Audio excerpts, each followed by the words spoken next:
going to fix a few things, and then afterwards, within maybe 1 or 2 minutes.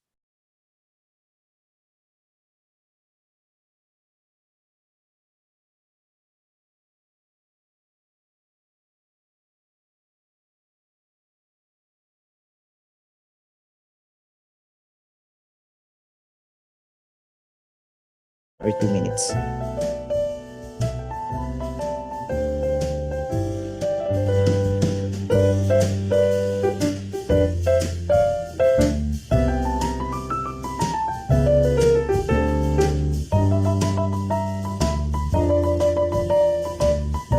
Or 2 minutes.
Okay, hello, good evening, everyone. Mic test. Hello, hello, good evening.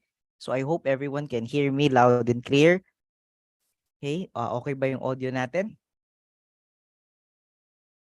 And so anyway, good evening, and welcome to another session here with Focus. Again, for all the attendees and those that are watching live on YouTube right now, because this is being streamed as well sa YouTube, welcome to Focus Review Center, and welcome to our free webinar this evening entitled Talk with the Topnotchers, a primer to the PLE, where we discuss several tips, strategies, and some frequently asked questions by those okay, who are interested or will be taking the boards in the next few PLEs. Okay, so my name is Dr. Chino Paulo M. Samson. I am the overall president and review coordinator of Focus Review Center. Okay, and I'll be your host this evening. Okay, so I see most of the audience that we have here in our Zoom meeting are, I think most of these are students of the Booster Review program. So thank you very much for attending. And but I think we have several guests here as well. So stay tuned until the end of our session kasi meron tayong small raffle lang naman for those who are able to attend this evening. Okay? So let's begin our session for this evening. Okay? So 205. Ayan, what do you think is the significance of this number? Okay, 205. Okay, and then we okay, yan, si Doctor Jeline, okay, answered here the days before the PLE, and that's correct, no? We actually only have 205 days before the October 2023 PLE, no? So seems quite matagal pa, no? But if you break it down into weeks or months, medyo parang mas nagiging maikli yung ano eh, okay, yung time frame because that's equivalent to around 6 months. Okay, 6 months and 2 or 3 weeks. Okay? So, and it's going to already be the October 2023 PLE. And that's the next PLE that we have to think about. Kasi most of you, if you are already interns right now, you will be taking the board exam on October 2023. Okay, and actually, this session is for you. Okay, kasi dito malalaman nyo kung ano yung mga best ways, best practices that you can implement, okay, for your own review in the board exam. So the board exam is on October 20, 21, 27, and 28. No, for the I think this is for the longest time we didn't have an exam for the PLE na Friday and Saturday ang schedule. So for the first time, we're having to we're going to have the exam on these days. Excited na ba kayo? Especially doon sa mga magte-take ng exam, okay, in this particular date. I do hope excited na kayo, no? Pero before kayo makapasa ng physician licensure exam, of course, no, there should be, okay, and there would be, okay, some struggle, and that's the review, okay, for the PLE. But I know you can do it, no, definitely, as our guest for tonight would also share with us. Okay, so this will be our short flow for the program. We'll have a short backgrounder for the PLE, and we're going to interview our top notchers, our guest for tonight, and then we'll take some questions coming from the audience. Okay, I do hope we can finish earlier, no, para hindi naman tayo masyadong late kasi I know it's quite late as well. It's already 8 p.m. Okay? And then after that, we'll have a short raffle lang naman. Okay? Just a short thank you for those who were able to attend this evening. Okay, so for those of you who are not yet familiar with Focus Review Center, okay, we are a review center for medicine for the physician licensure exam. We started in December 2020. Actually, that's the birthday, okay, of Focus, and we have handled review for the physician licensure exam for 4 seasons already. That's the March 2021 exams, the September 2021 exams, okay, the March 2022 exams, the October 2020 uh, two exams, and the March 2023. So lima na pala, no? But in our first season kasi we only offered final coaching. And so far we already have assisted and helped around 250 plus doctors in passing the board exams. And we are blessed enough to already have produced 12 top notchers in the last 4 seasons of the review that we have conducted. Okay, we had Dr. Nino and Dr. Braille in the September 2021 exams. Okay, we had Dr. Eliza and Dr. Vien. Okay, that was during the October-November 2021 exams, no? Yung ano, during that time, they had 2 board exams on okay, 2 different places, no? Yung Manila kasi was delayed.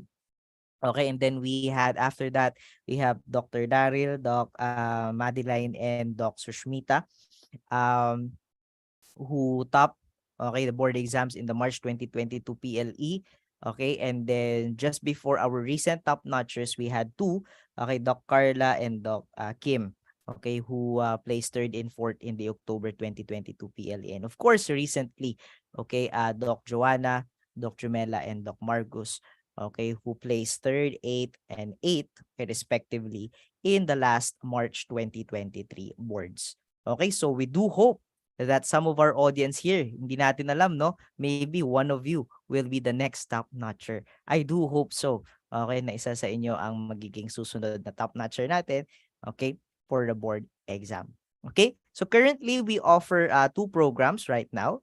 Okay, we have the Focus Comprehensive Review Program. So in this comprehensive review program, to yung parang pinaka-flagship review natin. This is designed for those who will take the boards on October 2023. PLE. It's a 6-month review. Will be starting on April 22. Details are already present in our Facebook page. So if you are interested, you may visit our page or you may send us a message there. So we will begin on April 2022. Here's our short schedule. So that would be until October 15. Okay. You can scan the QR code to register here as well. Of course, we also have in relation to that our final coaching program and the rapid review program, which are offered already in a package together with our comprehensive review program. But we offer it separately to those who would want to avail only these two programs.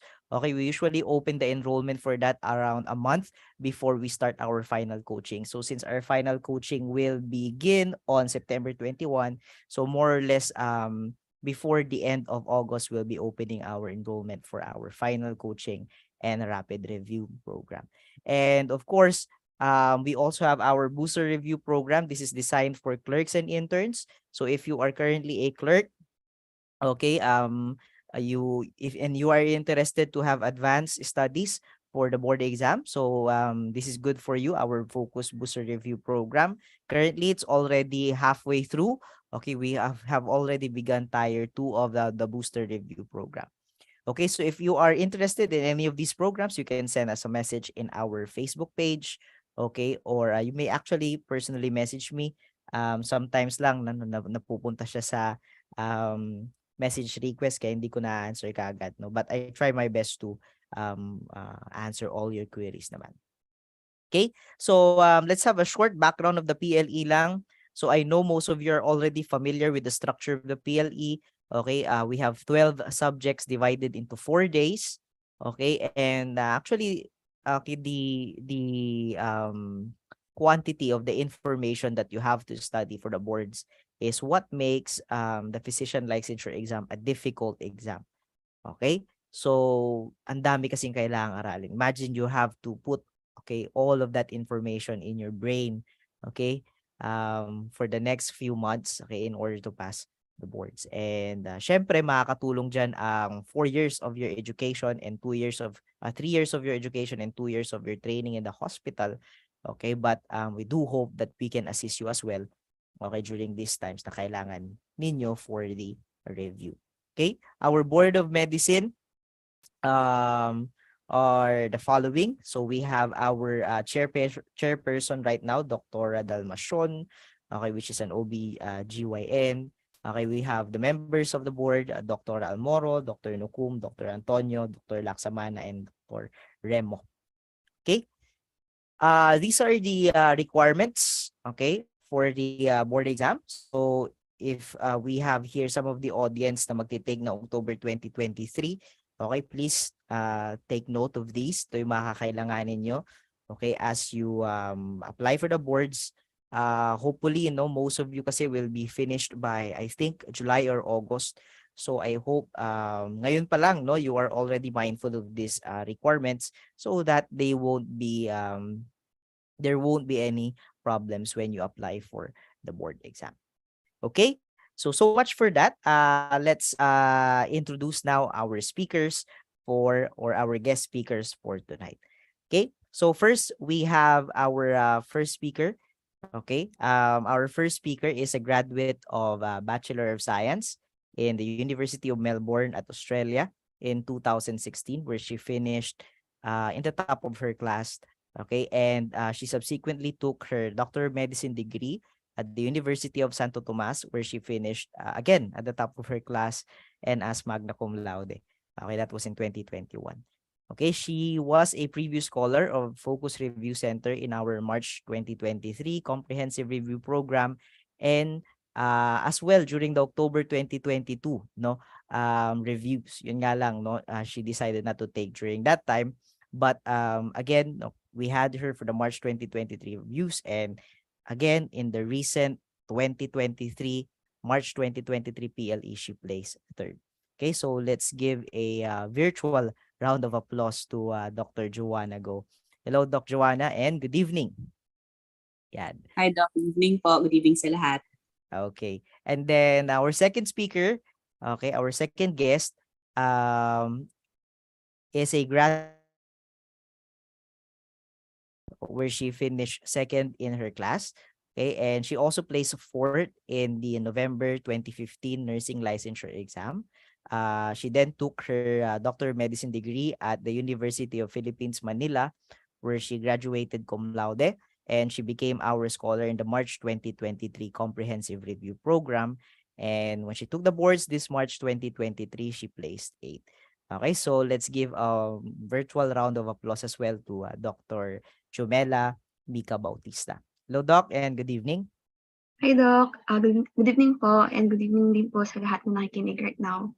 Okay. And then our last speaker is a graduate of MedTech, okay, at FEU Manila in 2016.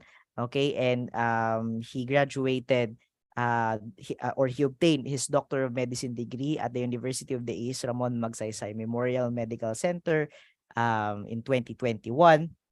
And he became our student in the rapid review program, and he subsequently placed 8th in the March 2023 PLE. So let's also give a warm applause to Dr. E. Marcus Cesar Damasco.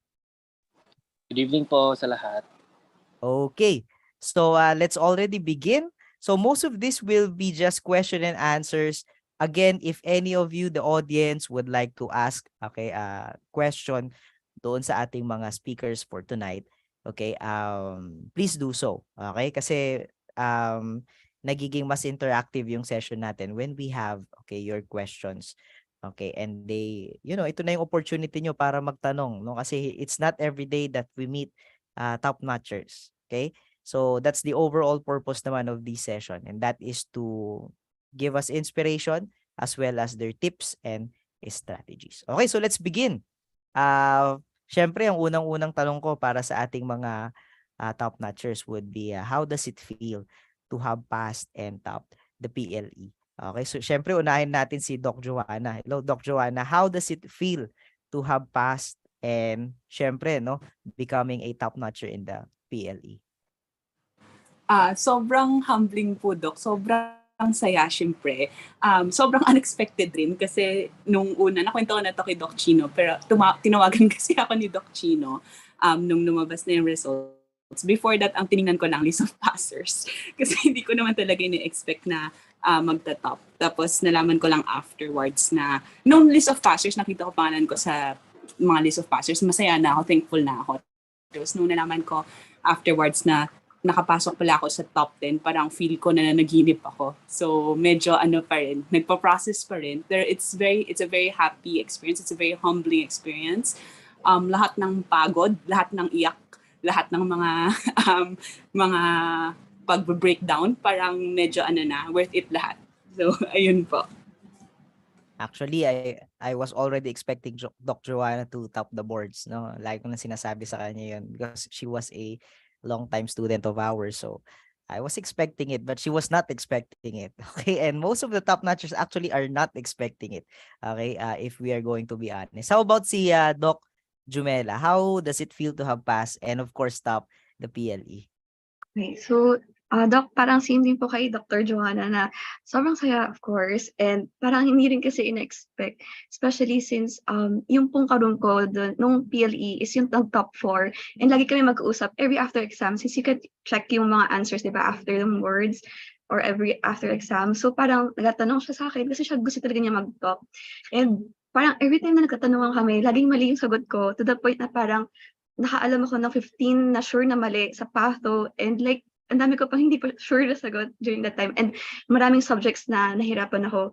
So I wasn't really expecting na rin to top ganyan, and ayun nga, yung manalaman ko na nag-top, iba yung saya na okay, I think naman na everyone really had a hard time sa board exam, and ayun nga, parang it's really paano ba, parang masaya din na to see how your family, friends, loved ones are proud of and happy for you. Okay.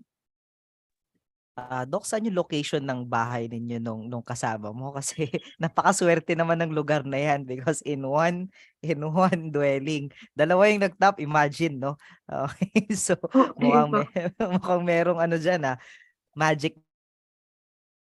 Sir, same room po kami nung board exam.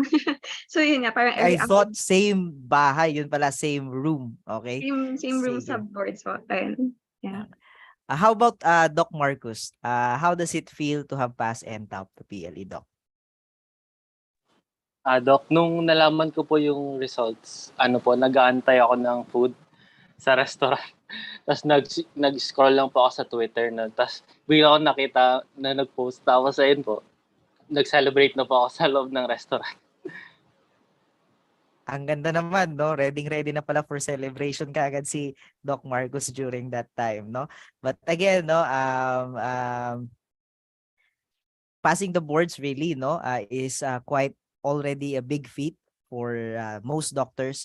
Paano pa kaya yung okay, being one of the top-notchers. So, being your former mentor, I'm also very proud of you, no, na kayong tatlo were able to make it among the top-notchers, top 10 passers of the board. Okay, let's move on to the next question. Siguro dito tanungin natin si Doc Joanna. When did you begin studying for the boards, Doc Joanna? Do you think studying early has an advantage for the boards? Ako, Doc, I started nung internship. Kasi bala ko talaga mag-October exam. So nagsistart na ako nung internship. And nung time pa kasi namin, kakalabas lang natin from COVID, from lockdown. So kami, 12 hours lang duty namin. So meron time talaga after pag umuwi. May time talaga mga off days or mga days na pag night duty, meron pang few hours in the day na pwede mong kunin to study for the board. So konting video, ganun lang, mga passive learning, being talked to, ganun. Hindi kasi ako masyadong mahilig magbasa. So mga review videos, ganun, mga konting refresh, yung mga video sa YouTube, yung mga yun. Sinestartan ko na siya nung internship. Bala ko kasi talaga mag-October exams. Pero meron kasi kaming mga may sakit sa family. Ako lang, on that side of the family, ako lang yung nag-med. Wala kaming mga medically inclined persons in the family. So medyo wala ako sa right mindset. Tsaka wala ako sa right focus para mag-take nung exam nung October. Kaya na-delay ako sa March. Pero yun, nag-start ako sa internship. And definitely, studying early definitely has an advantage for the boards. So a common thing kasi that I've heard from people and I've been guilty of saying myself is, pag maaga ka mag-aral, malilimutan mo yan in the future. Well, totoo naman, malilimutan mo. Pero kasi pag inaral mo siya, kahit papano, meron yan nandyan yan inside your brain, inside your temporal lobe chart. Nandyan yan inside your brain. So kunyari, pag hindi ka nag-aral, and then first time mo pa lang siya aaralin, let's say, for example, it will take you, just to give a number, 5 hours before you're able to remember the information. Pero because you've studied it before, hindi mo na siya maalala. Pero if you've looked at it again, 2 hours na lang, maalala mo na siya. So definitely it helps. And also, in line with that, a major tip for me that I find is very helpful, not just in the PLE, but generally speaking sorry, kung narinig niyo yung motorcycle sa kalsada yan. So in any exam, talaga, is spaced repetition is very helpful. Kasi di ba memory works by repetition. Yung mga synapses, kailangan pa ulit-ulit yan para ma-process siya from short-term to long-term memory para ma-convert siya. Spaced repetition talaga yung helpful. So if you start early, you have more time to do the spaced repetition. Tsaka hindi ka gipit sa oras. Maintindihan mo siya. Kasi parang yung sinabi kanina ni Doc Chino, ang kalaban mo kasi is the amount of information that you have to learn. Kasi pag kunyari biochem lang ang iti-take mo, tapos okay na, uwi ka na, and then let's say the next exam is tomorrow na or the next week, kayang-kaya siya. Pero remember kasi, it's 3 exams in one day, tapos the next day, 3 exams ulit. Hindi mo kayang i-cram ng, yung let's say, after day 1 na 3 subjects, pag umuwi ka, yung gabing yun, mag-aaral ka for day 2 na 3 subjects, hindi mo talaga yun kayang gawin. So, mahirap yung cram kasi ang kalaban mo yung amount of information that you have to retain. So, kailangan start early para you have a lot of time na pwede mo pa talagang namnamin yung inaaral mo. Because if you understand it, you'll be able to remember it faster. And the chances are you'll be able to remember it for long term. Kesa yung cram lang, maalala mo siya bukas. Pero pagdating ng exam, wala na, hindi mo na siya maalala. Familiar, pero hindi mo na siya maalala. Kaya yeah, definitely, studying early definitely has an advantage. So if you have time, syempre, take care of your mental health rin, take care of your physical health rin. Pero if you have time, imbis na kunyari 5 hours lang manonood ng series, mga 1 hour na lang yung series, tapos 4 hours ka na lang mag-review para you'll thank yourself for it later on. Yun lang po, Oh, Doc. okay. So just a quick question in connection to this, Doc Joanna. How did you keep yourself motivated to study during internship? Kasi alam ko most of the students here during internship medyo pagod, or there are other things to do, and sometimes they don't really feel the motivation to at least siguro kahit na mag-study lang for an hour 30 minutes a day. So is there something that you did to keep yourself motivated to study, especially during early in the review, during internship and during early phase of the review? Ano kasi, Doc, well, to be honest, meron talaga akong days na hindi na rin ako nag-review, na may time naman ako pero nanood na lang ako ng series or lumabas, nakipag-shopping. Okay lang naman to give yourself, a few days off and to treat yourself once in a while. Pero kasi ang life hack ko is yung, for example, you have 205 days before the boards, right? Wag mo sabihin na 205 days pa before the boards. Ang sabihin mo, 205 days na lang before the boards. Kasi it helps like gaslight yourself. If that's not the politically correct term, pero it helps gaslight yourself into thinking na, hoy, kailangan ko na mag-aral. Parang may sense of urgency sa mentality siya. Tapos, for me, yung friend group, important rin. Kasi yung friend group ko, we hold each other accountable na nasa iba-ibang hospitals kami. Pero every once in a while, mag-message lang na, huy, nag-aaral ba kayo? Ganon. If may common time kami, minsan Discord chat, pero mahirap rin yun kasi iba-iba kaming intern schedules. So mostly lang talaga, sa chat lang na, huy, nag-aaral ka na ba? Mag-aaral ka na. Ilang days na lang, mag-exam na, yung ganon. So for me yun, and also to always remember why you're doing this. Yun na yung pinakamalaking motivation kasi this is just, the gateway. This is just a rite of passage for you before you become a doctor. So always remember that you need this to become a doctor. And then remember the reasons why you wanted to be a doctor in the first place. I think yun na yung nakakapag-motivate is if you remember your whys. Yun always yung pag nagbe-breakdown na, always remember kung ba't ka nandito. And then yung I can't remember which philosopher said it, pero may nagsabi na, he who has a why can withstand almost any how. So that is very true in my case. Yun po, Doc. Okay, napaka-inspiring naman, okay, nung quote na yun. Okay, so let's move on to the next question. And this one is, let's ask Doc Jumela naman for this question. Doc Jumela, how long did you study per day? Okay, in your review. Okay, so, Doc, honestly, parang, I think parang hindi ako masipag as Doc Joanna. Yung nangyari sa akin since parang, so background lang, I was also planning to take yung October boards. However, nung August, nag-break kami ng ex ko. So 6-year relationship yun. And I think na-affect niya ako talaga emotionally, and pati din yung pag-prepare for the boards, ganyan. So I had a major flare-up ng eczema to the point na parang whole body nag-spread siya and I couldn't study. I had regular checkups with my allergologist. So nagkaroon ako ng health problem that really parang hampered yung parang preparations ko for the review. So kaya ako nag-March boards.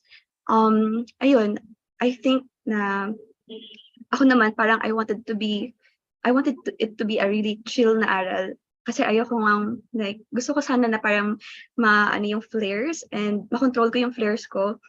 So what I did was nung mga parang pace siya na aral. Since mahaba yung review time, I could pace it na parang may mga days na hindi ako mag-aaral, may days na oo, mag-aaral ako, or may mga days na mag-aaral ako pero for 2 hours lang, 5 hours, ganyan. Pero nung after na nung October takers mag-take ng exam, doon ako nagkaroon ng regular schedule na I think I was studying about 10 hours a day. So I would start studying mga 8 a.m. and then I would finish siguro mga around 9 p.m. Pero in between that, may mga breaks ako. I had afternoon naps. And then after studying, dun sa day na yon, I would end it with yun nga, mag-rest na lang ako or I would watch series.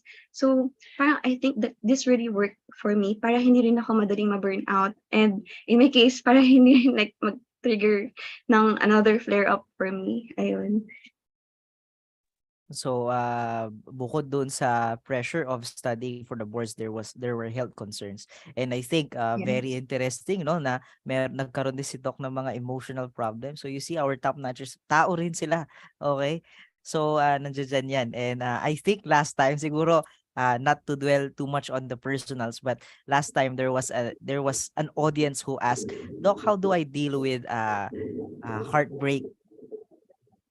Okay, so sir, very hard talaga. Like ako, hindi ako makaaral talaga. So I was really about to take na yung October boards. But then, may mga days na lang na parang, hindi wala kang gana, hindi ka makakaaral talaga. So I think for me, really best is to give it time. Give it time, and kapag parang, ano ba, kapag medyo naka-recover ka na, slowly build a habit. And then, ayun nga, nung time ko, around November ako nagkaroon na ng parang regular routine ng pag-study. And I think that really worked for me naman na. Ayun. So Parang don't be I hard think on yourself din na the lesson pilitin mong there sarili mo. is Ayun. don't push yourself too much. If talagang hindi Yun kaya, yung just kaya. have to okay, give your mental health some space as well. Okay, so thank you for that, Doc Jumela. Let's ask this next question to Doc Marcos naman. Doc, when do you think is the best time to study? For This is me for po, Doc Marcos. na-try ko na yung mag-aral ng umaga hanggang gabi, tapos yung isa naman mag-start ako ng gabi hanggang sa umaga na. Feel ko ang pinaka-best time po mag-aral for me, madaling araw hanggang early morning po. Kasi tahimik lahat, walang masyadong maingay, tas mas nakaka-focus. And hindi po masyadong naistorbo ng, kunwari, tatawagan ka, may mag-chat sa'yo. Ganun po. Okay, so less distraction during the early mornings, okay? Siguro in connection to this, tanungin na rin kita, Doc Marcos, pasok na natin tong next question. Reading notes versus answering questions. What do you think is, what worked best for you personally? Um, Siguro po, pantay lang siya for me. Sa start, of course, magbabasa ka muna ng yung knowledge na pang-answer mo sa questions. Pero po, during internship, ang ginawa ko po, nagsagot po muna ako ng practice questions ng BRS Physio, BRS Patho. Tapos, yung di po familiar na mga concepts sa akin, tinitingnan ko po sa mother books. Tapos, during review naman po, inuna ko po muna talaga yung handouts before mag-answer ng questions. Kasi gusto ko po munang i-build up yung knowledge bago mag-answer ng questions. Okay. How about for Doc Joanna? Can you also give your insights here, reading notes versus answering questions? What do you think is better? Ako po, Doc, the way I studied kasi, at first I read the notes. Hindi ko kayang mag-answer muna kasi magpapanik ako kasi lahat hindi ko alam yung sagot. So, binabasa ko muna siya. One reading lang, kahit hindi ko pa siya minimemorize. Binabasa lang lahat. And then, after ko siya basahin, kahit paano may familiarity, after that time, tsaka ako mag-answer ng questions. And then, when I have answered the questions, more or less mag-gauge ko na kung okay na ba yung mastery ko dito. Kung hindi, which topic yung kailangan kong balikan or which particular subject yung kailangan kong balikan. And then yung mga subjects na yun, I'll dwell and spend more time there than yung mga iba na parang, okay na pala ako dito. What would you say in your review if you would compare the time that you took in answering questions versus the time that you read notes? Anong mas marami? Nung reading notes kasi, Doc, nag-start ako medyo late ako nag-start mag-aral kasi yun yung mga health problems nga ng family. So, mga January na ako nag-start. From mga Burr months, tapos yung last part nung last year, halos one in a week, baka 2 days lang ako nag-aaral. Tapos, in those 2 days, mga 2 hours lang ako nakakapag-aral in those 2 days. So, talagang mema lang talaga yung pag-aaral ko nung 2022. Nung 2023, mga January, nag-start ako,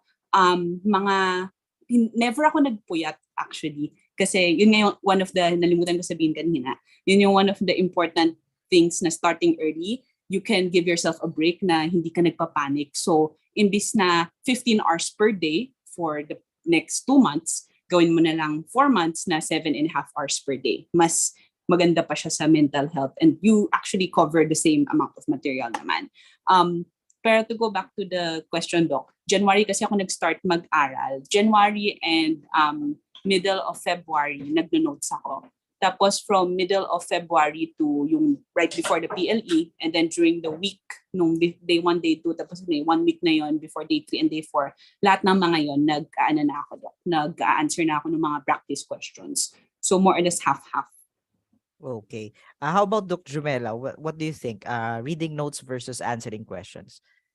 So, parehas po kami rin nasagot ni Dr. Joanna na I think best to first do a first read and then mag-answer ka ng questions. I also tried yung para babasa lang ako.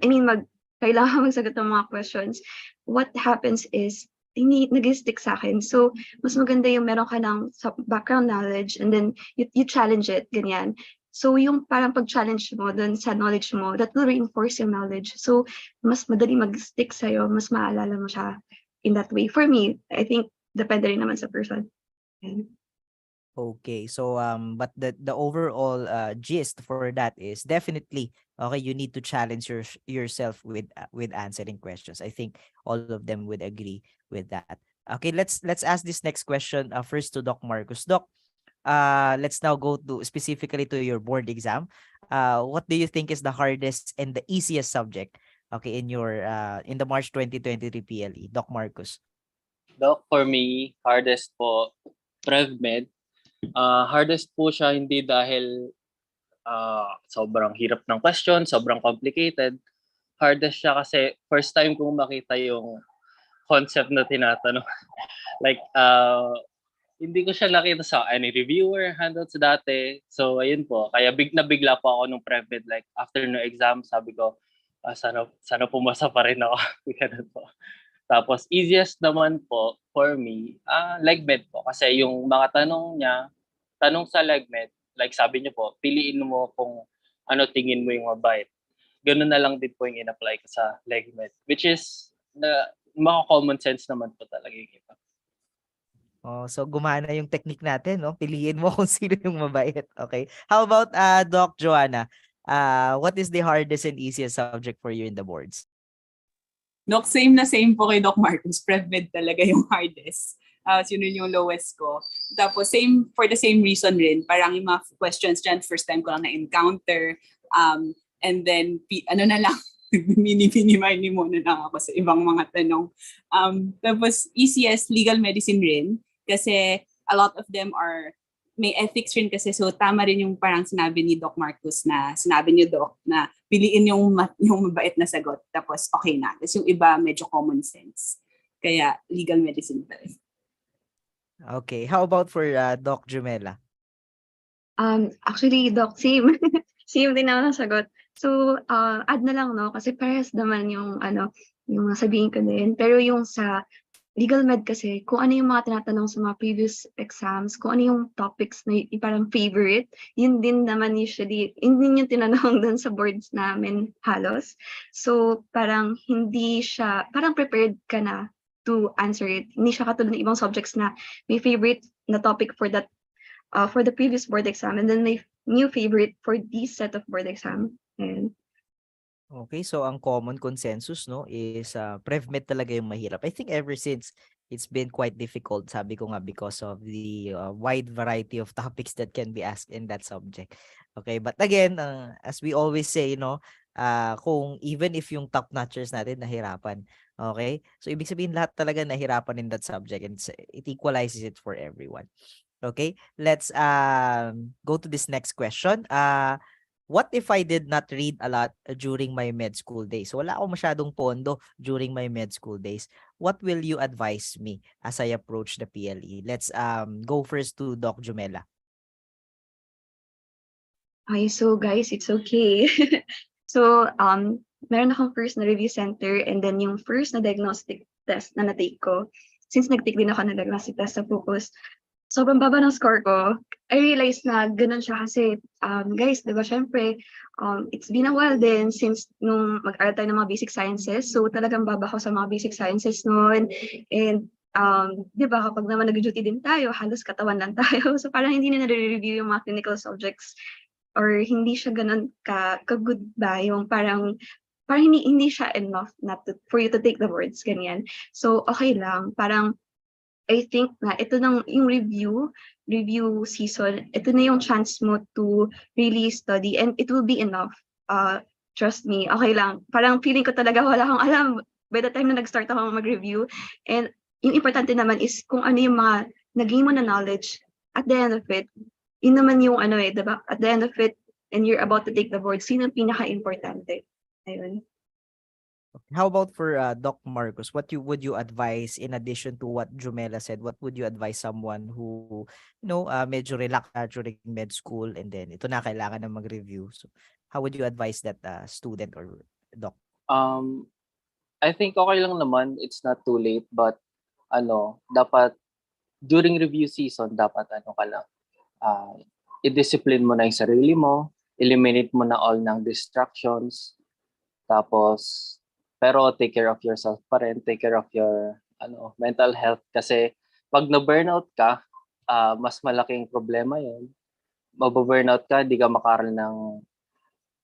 nakaral ng ilang buwan kasi na-burnout pa ako during review ng October PLE.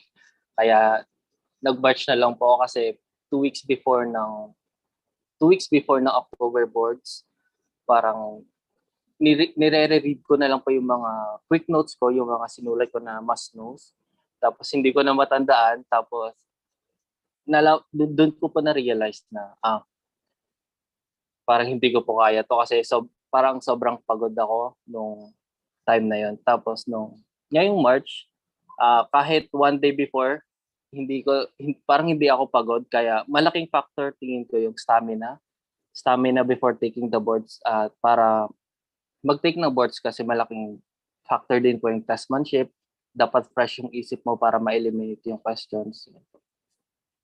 Eliminate yung choices. Okay. How about Doc Joanna? Okay, what would you advise someone who has this question? Unang-una, wag ka mag-panic. Okay lang yan. And don't compare yourself with others na, itong taong to yung friend ko, mas mataas siya sa, for example, sa diagnostic or sa samplex na to, mas mataas siya. Ako, lang grade ko, siya anong grade niya.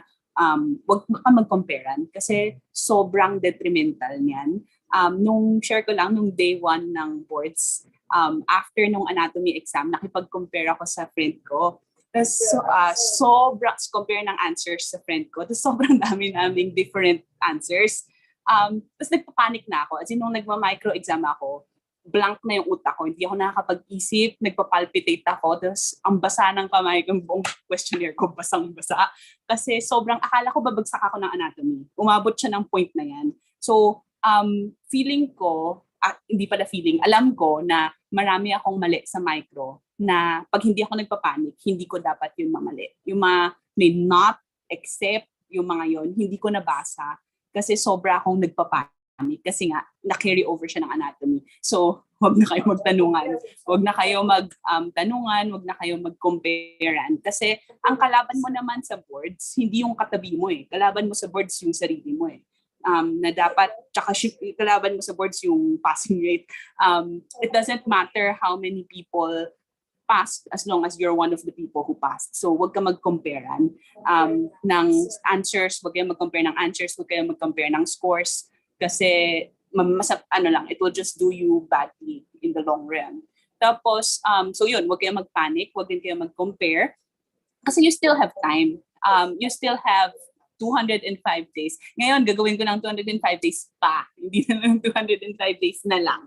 Kung may 205 days pa naman kayo, that's enough time to strengthen your foundation. And then, siguro focus rin on the must-knows. Kasi remember, the boards, lang naman siya rite of passage. You need to take it para maging doctor ka. And then when you're a doctor, ano ba yung mga kailangan mong alamin? Siyempre, yung mga must-knows in order to treat your patients, right? So yun na rin na lang muna yung i-focus mo, yung mga basics, yung mga must-knows, yung mga talagang every doctor should know. Because kung lumabas yan sa boards, di well and good. Pero kung hindi siya lumabas sa boards, minsan kasi di ba unpredictable talaga yung boards, what came out in the previous exam might not be the same trend that will come out in your exam. Pero at least you know the basics. And then once you pass the boards, and note I said once, not if. So once you pass the boards, yun rin naman yung mga kailangan mong alamin. So yun yung i-advise ko. Just focus first on the must-knows. Wag na mag-compare ng scores. Wag na rin mag-compare ng answers. Focus on the must-knows and then on the important parts muna. Okay, so I think that is a very practical advice, no? Especially comparisons during and after each day of the boards, no? That is quite no? Hindi yun nakakatulong kasi number one, you can really change your answers after you have put them in the answer sheet, no? And then ganun din, no? It adds additional stress in your brains, okay? So maybe that's a very very good advice from Doc Joanna. Okay. So this one, let's ask Doc Marcus first. Do you think I should review in a review center or study on my own, Doc Marcus? For me po, definitely, I think na dapat mag-enroll kayo sa review center kasi pag nag-enroll kayo, mabibigyan kayo ng structure, ng guidance kung sa anong gagawin nyo. Kasi pag kunwari first time nyo mag-take and self-review, hindi mo alam kung saan ka magpo-focus, hindi mo alam kung ano yung aralin mo. Kapag meron kang review center, ibibigay nila yung framework or yung list ng dapat mong aralin na high yield sa boards. Just an additional question, no? Kasi I've learned nga na you were supposed to take the boards on October 2022, Doc. Kaya lang you had some breakdowns and you decided not to continue. So do you think for example in your case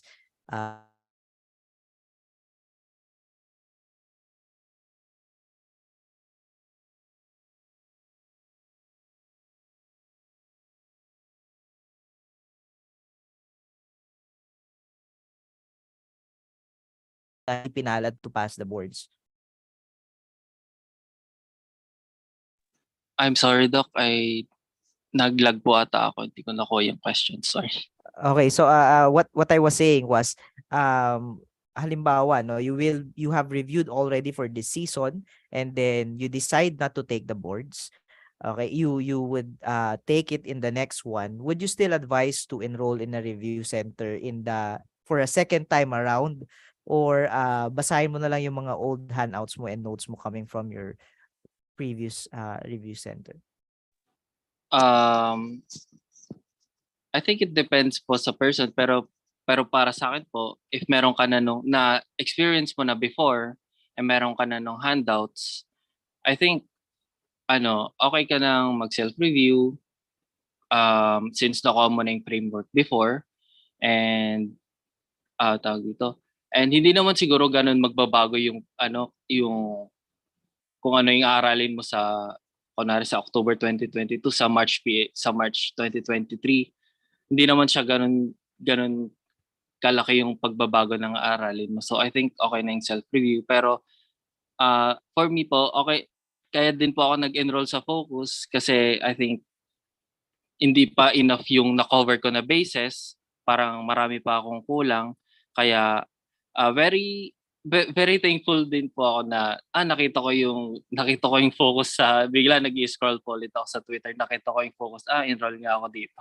Tapos nung nag-answer po ako ng questions, tapos nung sa rapid review, ang dami ko po daw nakuha ng mga think like yung mga tinuro niyo po sa pato dati, ang dami kong mga bago natutunan doon. Tapos ayun po, nakuha ko po yung mga hindi ko sana siya maaaral kung hindi ako nag-enroll po ulit.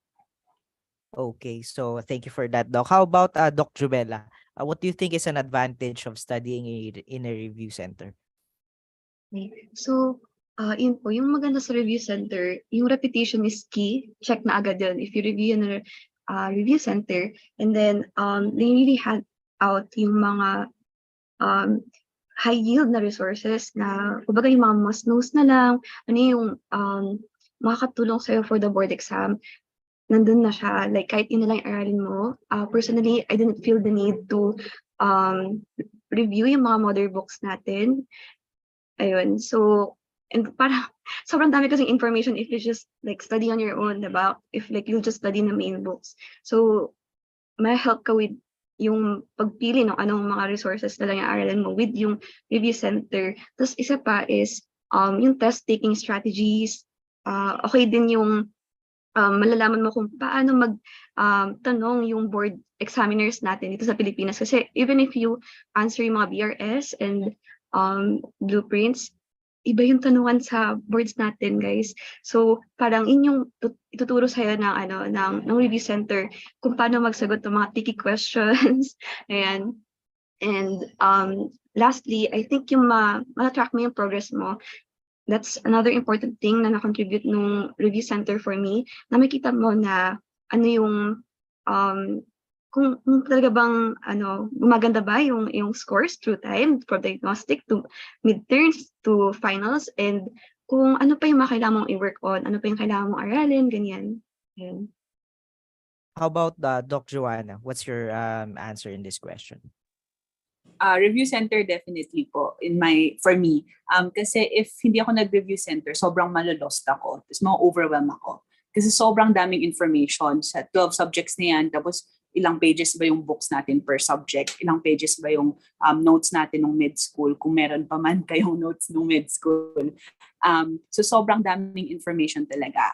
Whereas hindi naman lahat ng mga information na yun yung frequently asked ng mga board examiners. So pag sa review center, they give you structure towards your review, kung ano yung mga importante, ano yung mga patok, ano yung mga frequently asked.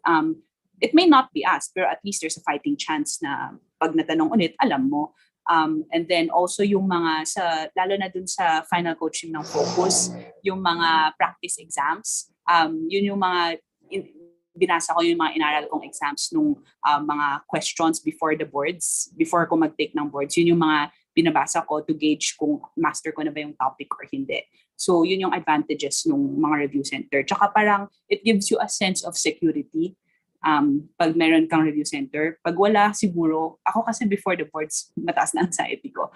Pag sarili ako nag-review, baka times 10 pa yung anxiety na yan. So at least pag may review center, alam mong alaga ka. Alam mong ginagamay ka. So meron kang someone to talk to, kung malapit ka na mag-breakdown, message mo na lang si Doc Chino. Nakakatulong siya, may support system kayo. Okay. So thank you for that answer, Doc Joanna.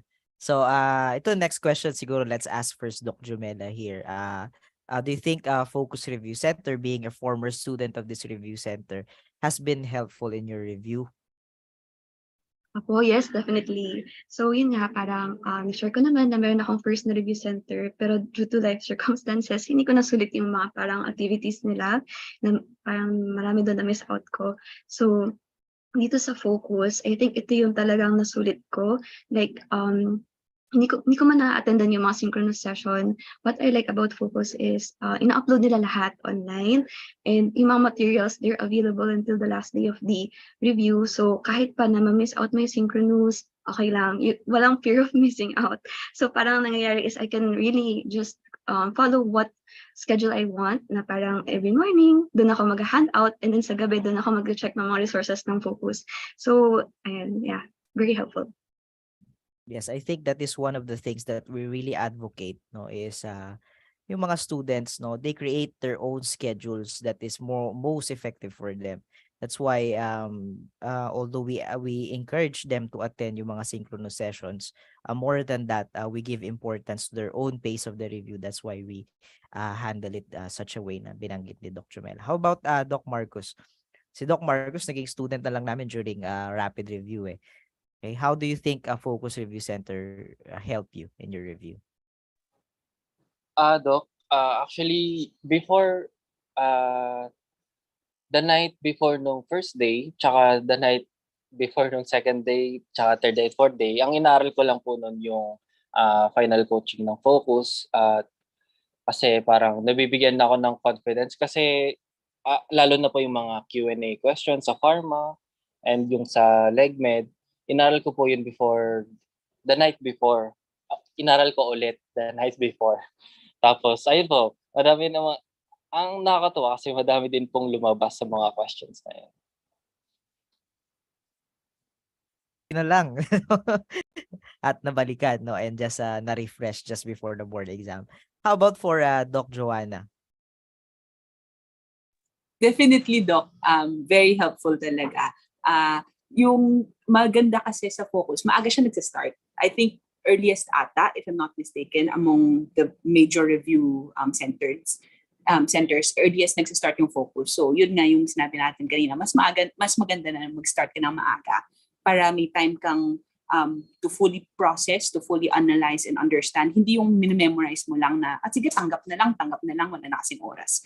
Hindi yung ganun. Maintindihan mo talaga siya. And yun yung nakakapagtulong, di ba, sa long-term memories, long-term retention, pag naintindihan mo talaga yung topic. So yun yung isang maganda sa focus, yung maaga siya mag-start, tapos marami kasing space repetition. Maraming times na inuulit yung particular information in different ways. Meron kasing maraming tiers sa focus, may tier 1, may tier 2. So parang yung naaral sa tier 1, inuulit na rin siya, yung mga must-knows na yun, mauulit siya sa tier 2. So may space repetition ka rin. Tapos marami rin siyang practice tests, may total recall, may final coaching, maraming mga practice tests. So hindi lang siya isang 100-item exam. Marami siyang exam, lalo na pag nag-comprehensive course ka. Marami siyang exam and you have many chances to gauge your mastery. Tapos makikita mo rin yung improvement mo na, yung first exam, half lang nakuha kong tama. Yung second exam, 60% na, umaakit na. Tapos yung third exam, 70% na. Parang masaya rin siya sa feeling, yung ganun. So Yun lang po. Okay, thank you for that, Doc Joanna. Okay, so this next question, unahin na natin si Doc Joanna.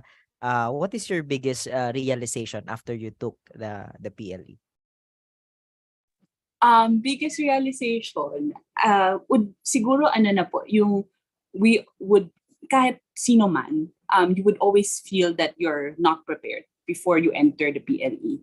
Kasi ako, after day 1, nag-breakdown na ako pagka-uwi ko. Kasi nga, nakipagtanungan ako sa friend ko about the answers ng anatomy. Tapos pag-uwi ko, sabi ko sa nanay ko, babagsak na ako. Wala na, babagsak na ako. As in, umiyak lang talaga ako nung gabi nung day 1. And then even before the first day of PLE, sobrang papanik na talaga ako kasi feeling ko kulang pa yung aral ko, feeling ko I don't know enough, I haven't learned enough, I haven't worked as hard as I could have.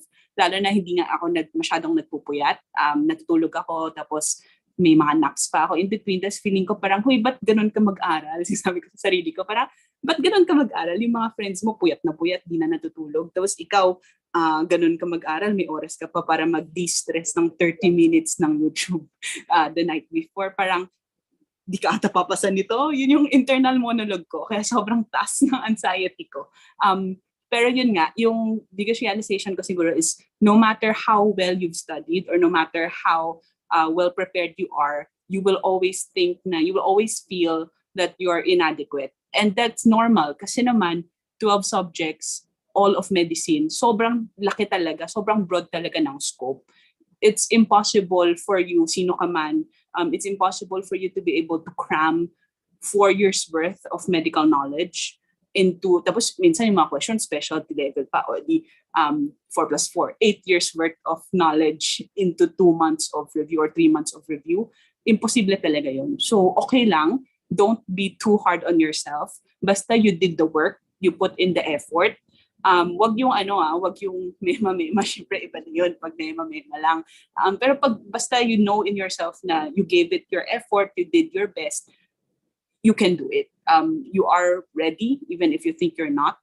Huwag kang unahan ng takot, kasi ako yung inunahan ako ng takot. Kaya parang ang dami kong mga moments na careless moments nung nag-a-answer ng exam. Lalo na day 1, day 2, sobrang dami kong careless mistakes. Kasi nga, ang taas ng anxiety ko, na-feel ko nagpapalpitate talaga ako. Tapos, hindi ko ma-process ng mabuti yung tanong. Tapos, hindi talaga, like yung mata ko, ang bilis niya magbasa kasi sobrang anxious na miss out ko yung mga important keywords. Kasi nga, I gave into my fears, I gave into my anxieties. So, huwag kayong masyadong matakot. everybody will feel anxious, pero don't let your anxiety win, don't let your fears win. Tapos if kung naniniwala kayo, magdasal lang kayo. Kasi sobrang laki talaga ng tulong ni Lord. Kung wala si Lord, ewan ko, hindi ko na alam ang nangyari sa akin ngayon. Sobrang laki talaga ng pasasalamat ko kay Lord sa tulong niya. And always pray if you feel like hindi mo na kaya, if you feel like breaking down, if you feel like giving up, always pray kasi doon ko talaga nakukuha yung strength. And then after that, yung family mo, friends mo, learn to treasure them, keep them close kasi sila yung biggest support system mo that you can always go to, you can always cry on their shoulder, you can always rant and vent out to your family and your friends and they will always be there for you. So yun po, Doc. Thank you for that, Doc Joanna. How about Doc Marcus? What is your biggest realization after you took and eventually passed and topped the PLE? Doc, agree po ako kay Doc Joanna na you will never feel prepared for the boards talaga. Parang kahit sobrang tagal mo na mag-aral, parang hindi pa rin yun enough. And na-realize ko din how important ang support system mo na kailangan na sobrang thankful ko sa family, sa friends ko kasi mag-isa lang po ako nag-aaral. So studying for the PLE is really you will feel so isolated. Minsan, you will feel lonely. Kaya po ako during the boards, twice a day po ako naglo-long walk. Tapos, nagmumuni-muni lang. Tapos, aral na ulit. Tapos, malaking tulong po talaga na meron kayong magandang support system. And I guess, malaking tulong din po na kailangan may habit kayo. Lagi ko pong tinatandaan yung kasi during the boards nag-aaral ako nagbabasa din ako about stoicism. So merong quote doon, sabi ni Zeno na well-being is realized by small steps but is no small thing. So ibig sabihin lang ay pag everyday gumawa ka ng magandang bagay, kunwari nag-aaral ka isang concept lang, kahit lang isang sentence, everyday ginawa mo yun up 205 days na lang, di ba? 205 days din na may inaral ka na kahit isa man lang yan, mag-a-adapt yan hanggang sa the day of the PLE, marami ka lang alam. So kahit, kunwari, itong araw na to, ayaw mo mag-aral, kahit konti lang yan, isang paragraph, brachial plexus, aralin mo lang yan. Parang ganon, mag-a-adapt siya. So, yan lang po. Kahit small things lang, mag-a-adapt siya. Okay, so focus kahit doon sa mga small details, no? That's the very helpful tip from that. How about Doc Jumela? What did you realize after you took and passed the PLE? Okay, so same din po kay Dr. Joanna and Dr. Marcus na talagang you'll never feel prepared for the board exam. So I also agree with sinabi ni Dr. Joanna na if you believe in a higher being, really pray a lot, pray hard, kasi you can only do so much. You'll realize na yun nga, kahit na siguro maaral mo pa yung mga main books ng back-to-back and all, isa board exam, sobrang random ng mga tanungan, guys. Very trivial yung minsan tinatanong, even mga percentages na parang, who reads this? Parang ganun. So, kapag ganun, di mo na alam sasagutin mo, diba? Parang, ayun, just really, ititiwala mo na lang talaga sa Diyos, ganyan.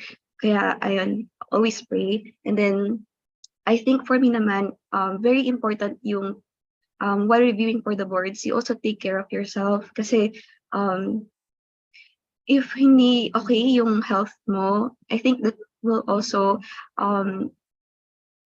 impede yung that will also prevent you from preparing well for the boards. So take breaks, make sure na parang hindi mo naman binaburnout yung sarili mo. Ayun. And eat well, have plenty of rest.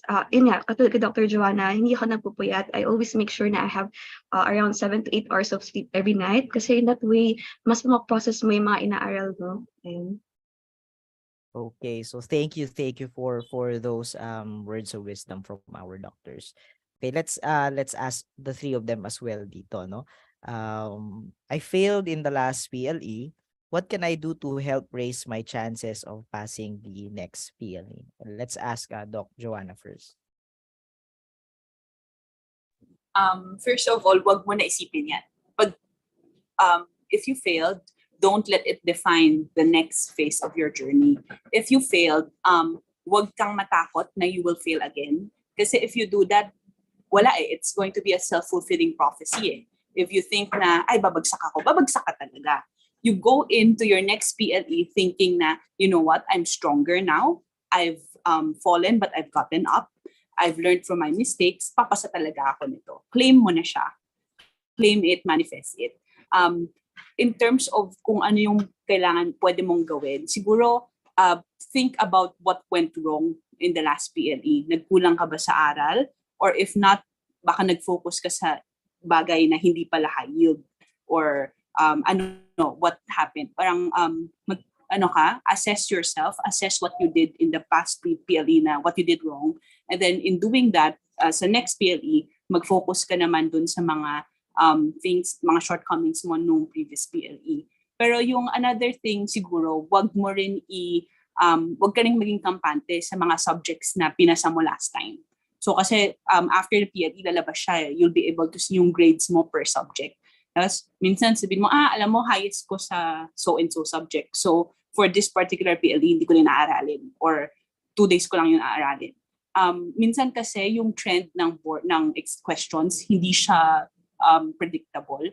So yung mga questions na lumabas last time might not be the same or similar questions that come out this time. So it's best to be prepared. Kaya even the subjects na pinasa mo, yung highest subjects mo, yung strongest subjects mo, aralin mo rin siya. Siyempre, focus ka dun sa mga subjects na binagsak mo. Pero don't forget to also pay attention to the subjects na you did well in before. Kasi sobrang unpredictable talaga. Sobrang unpredictable. Tapos, dasal-dasal lang. And then, always take care of yourself. Huwag kang mahiya.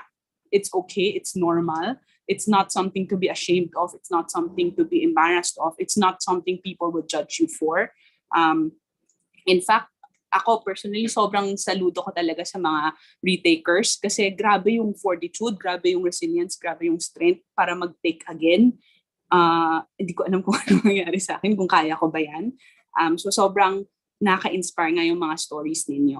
So tiwala lang, tapos put in the effort, put in the work, and then trust in yourself, trust that you can make it, and you will.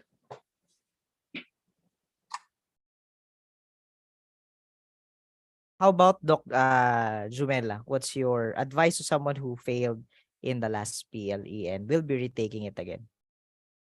Okay, so ayun, parang fresh start naman lagi, no, yung every season. So, dun sa next na take, parang I think you can think na parang at least you know kung paano mag-take ng boards, 'di ba? Parang advantage na yun na alam mo din kung paano magtanong yung mga examiner sa boards. That will help, parang take it as parang something na that will help you na dun sa review mo for the subsequent boards. And actually agree po sa lahat ng sinabi ni Dr. Johanna. And at the same time, don't be afraid to ask for help, especially if, ayun nga, parang meron ka talagang nahirapan ka ng subject. I think, yun, parang there's no shame naman in asking for help. And I guess, yun, doon ka rin mag-focus talaga, while at the same time, ayun din, parang very same with Dr. Joanna na, kung ano yung mga strengths mo, wag mo din siyang kalimutan na aralin kasi that will really help you then to have a parang greater fighting chance dun sa next board exam mo. Yung mga strengths mo na yun. Ayun. How about for Doc Marcus? What can you advise someone who failed in the last PLE and then wants to take the PLE once again? Same sentiments po with Doc Jumela and Doc Joanna. Add ko lang na be kind to yourself. Don't be too hard on yourself.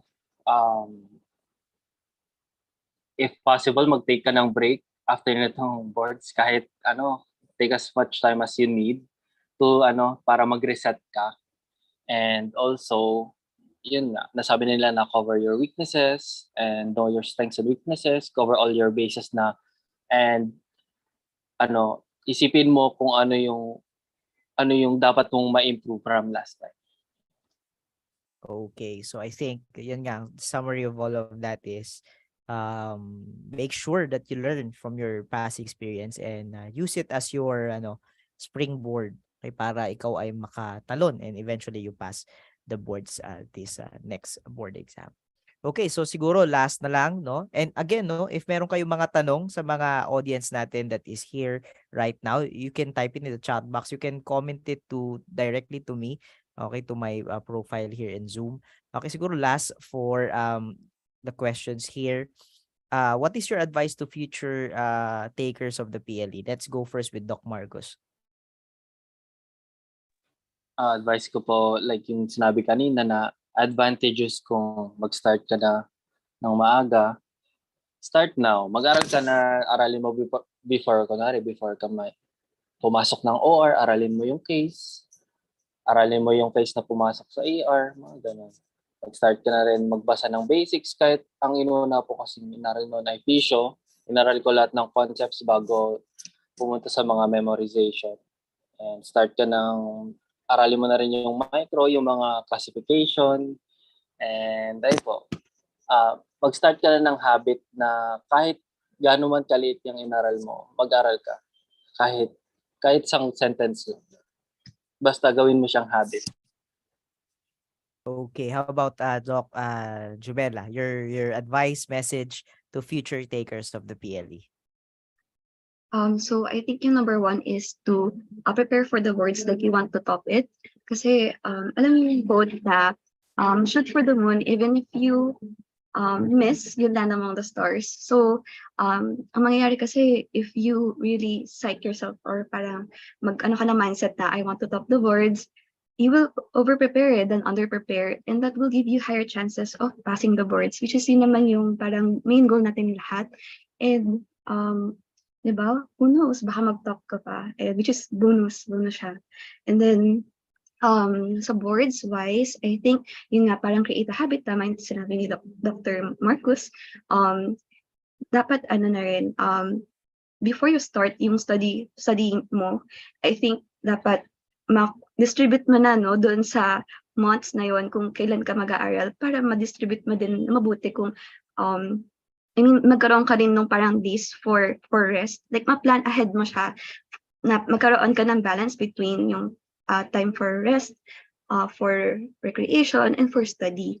And then boards wise ulit, guys, madaming crossover questions sa boards. So yung mga questions sa second week actually may mga lumalabas sa first week pa lang. So dapat dun sa first week pa lang, before you take that, okay na yung knowledge base mo for the second week subjects.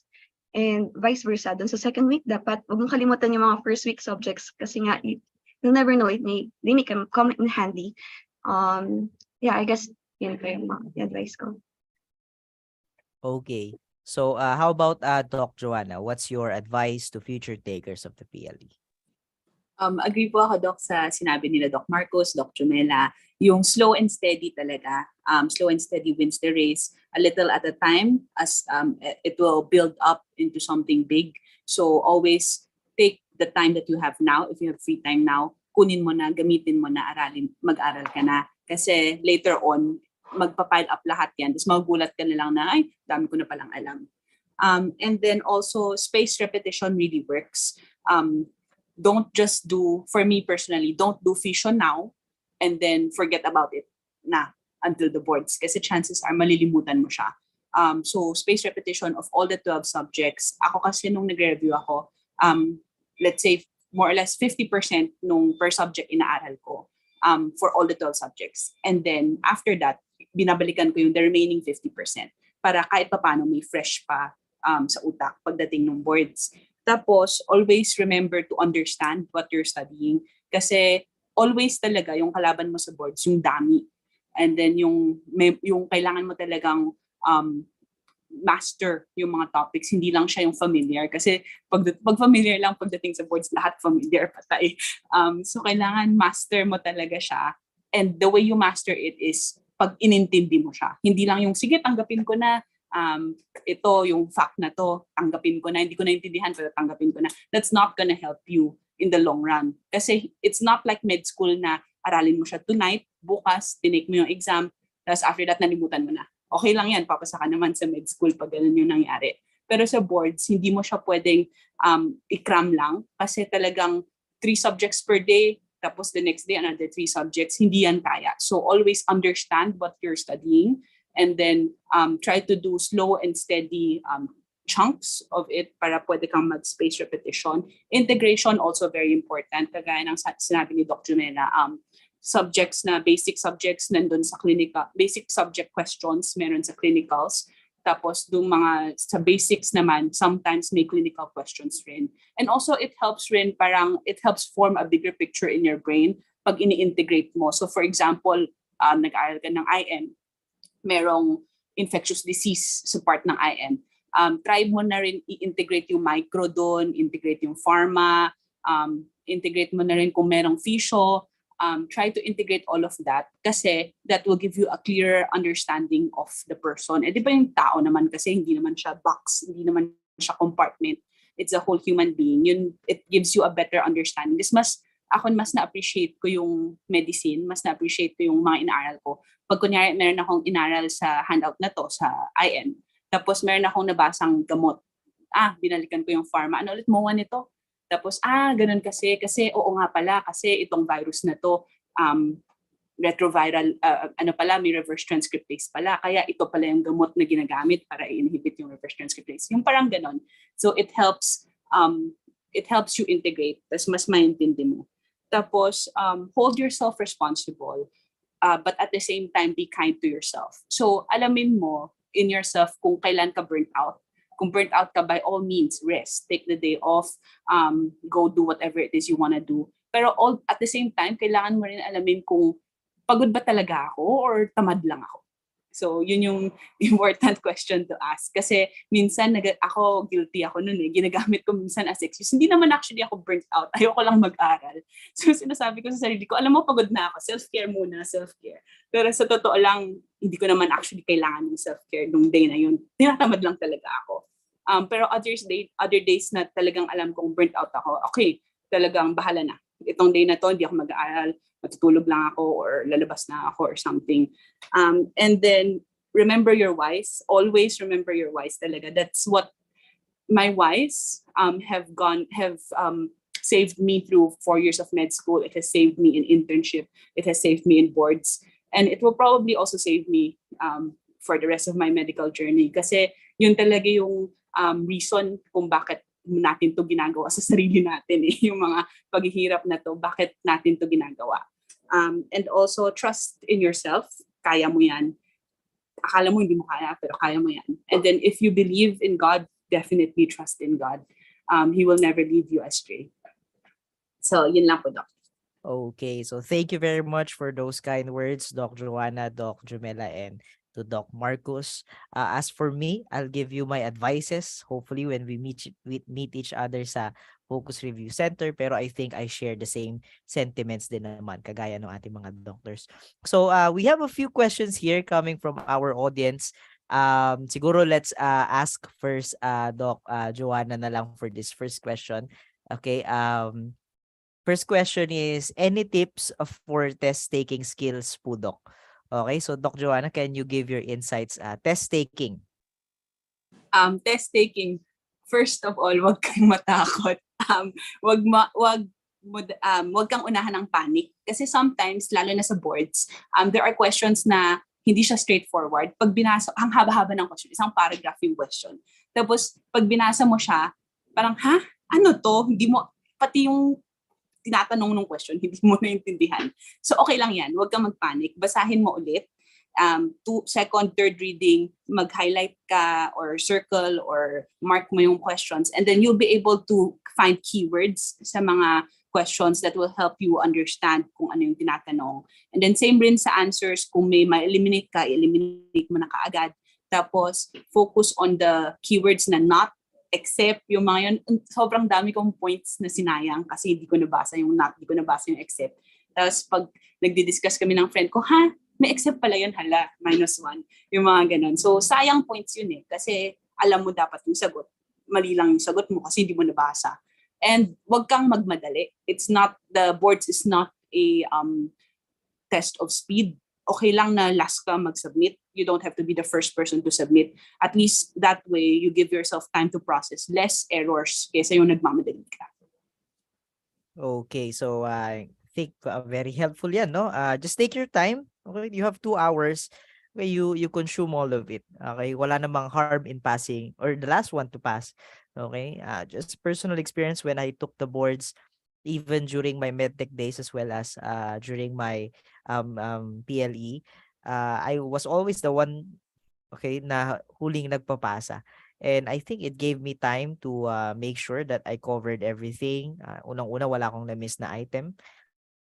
Number two, no, it gives me time to go back to some of the items that are really difficult. Okay, it gives me some idea. Mamaya may maisip ka, just a random thought. Maybe it could help you answer the question. Okay, so this one, let's ask Doc Jumela here. Hello po, Doc. Would like to ask po, Doc, if recommend po to study previous board exam questions if my time. Would you recommend to study previous board exam questions? Yes, definitely po. Kasi, yun nga, parang nabanggit ko na before, so yung mga BRS na mga na review books, OB blueprints, sobrang ganda ng like ng mga questions din and all, like application based, case based, pero hindi kasi ganun yung tanungan sa boards, guys. So, yung tanungan sa boards, para siyang recall, mostly, hindi naman lahat, no? Pero marami talagang recall questions, marami yung mga parang medyo actually may mga trivial questions pa nga, ganyan. So, you would get parang feel nung kung paano ba magtanong ang examiners kapag nag-answer ka ng mga previous board exams. Although, note lang din na parang hindi kasi may mga hindi, paano ba? May mga umuulit, oo, pero onti lang. So, mas nag-iiba yung questions. Mas common na nag-iiba yung questions. Mas common na may favorite for this set of exams. And then the next, iba na naman yung parang favorite topics nila. Ganun siya. Ayun. Oh, yun, no? So, I think if I would answer this question, yes, you do have to study previous board exam questions, not for the sake of knowing the correct answers to it and expecting it to come out again. Okay, kasi that's playing on the hopes na it's gonna come out again. Okay, if it comes out again, then well and good. Pero more than that, I think the benefit of answering or at least studying the previous exam questions is number one, you get to be familiar with some of the topics that they would love to ask in the board exam, especially when you take it in its context as a whole. Okay, gaano ba karami yung natatanong about this certain topic? Okay, and the other one is at least you become familiar of the style of how they ask the questions.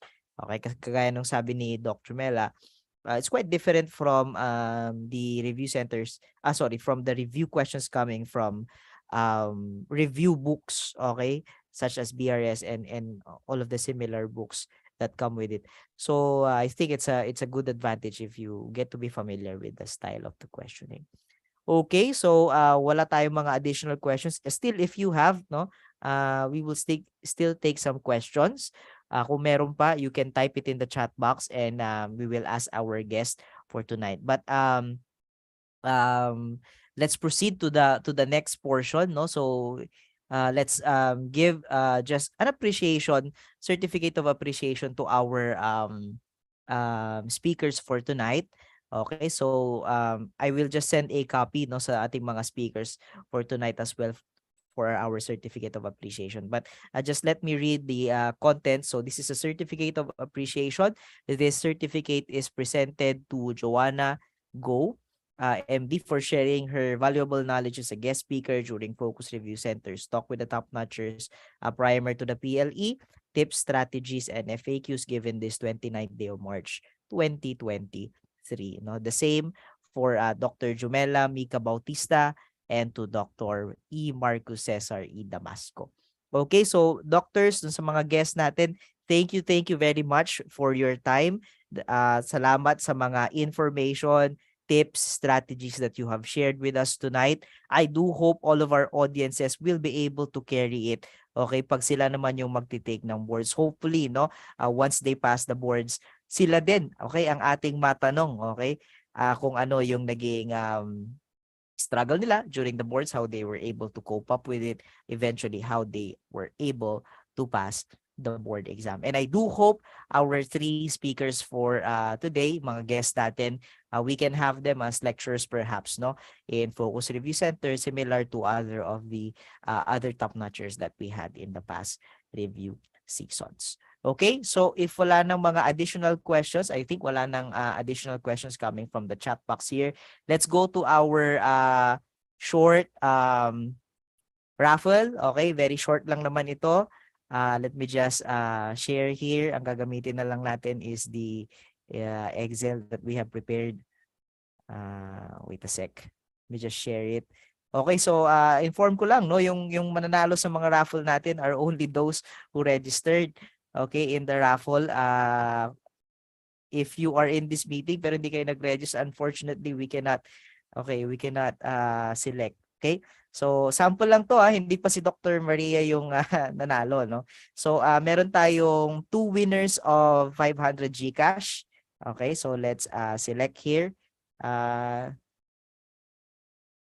randomly. Okay? Yan. FOCUS. Okay, so we have our first winner, Dr. Christian Kawile. Okay, if you are here, Doc, please comment in the chat box or send send to me or to Focus Review Center here at Zoom your GCash number. Okay.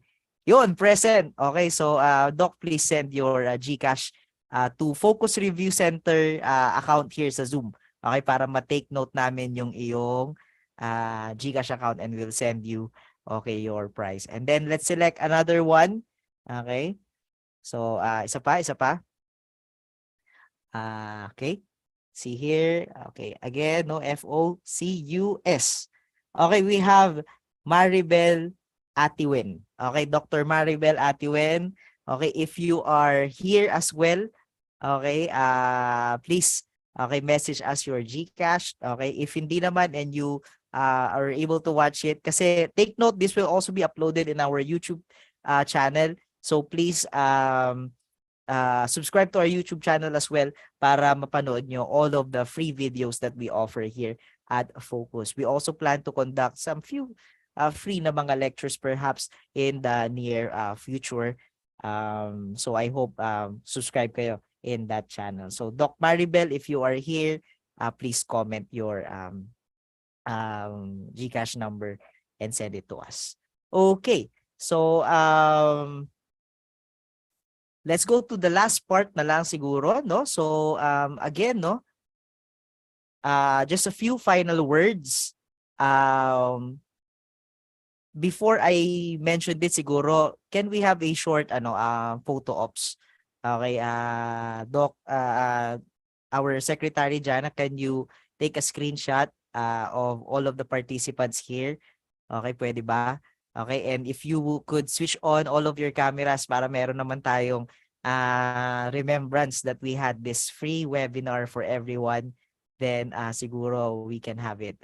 Okay ba? Our host, Ma'am Jana? Yes, Doc. Okay, sige. Okay na? Ngingiti na ba kami? 1, 2, 3. Okay. Kuha na lahat. Okay. Opo, So, Doc. okay yan. Thank you. Okay. Just a few final words from me, okay, as your host for tonight. Okay, so thank you very much to everyone who did join our free webinar for tonight. I hope you have learned something. Okay, yun naman ang pinaka-purpose of this session is for our audience to learn something from our top-notchers. Okay, learn that just like everyone else, they are also human. So they had struggles in the board exam. But above all, everything after that, then they were able to, they were able to, resolve all of these problems. And eventually, okay, they were able to pass, and not only to pass, but then to top the boards. So I think, gamitin natin sila as a source of inspiration that tayo rin kaya natin. Kung ano yung nagawa nila, we can do it also. And I believe everyone na was able to pass medical school, okay, take on internship. I know everyone is capable. No, lagi ko nga sinasabi, no, the only difference between someone who passes the board and someone who does not is the license to practice. Okay, pero in terms of malamang clinical skill, maybe, okay, parehas na ninyo, no, yung mga peers ninyo. Okay, kaya you give all your energy, you give everything that you can, okay, for the boards, okay, so that you will eventually, realize your dream of becoming a physician, and you become, okay, someone of an inspiration as well to the future generations. Okay, so lagi naming sinasabi dito sa Focus na one of my favorite quotes of all time, okay, from Dr. William Osler. The future is today. Okay, so anong ibig sabihin nun, no? The preparation for the board exam, okay, is not to be taken lightly, okay? Um, it's a very, very vast amount of information.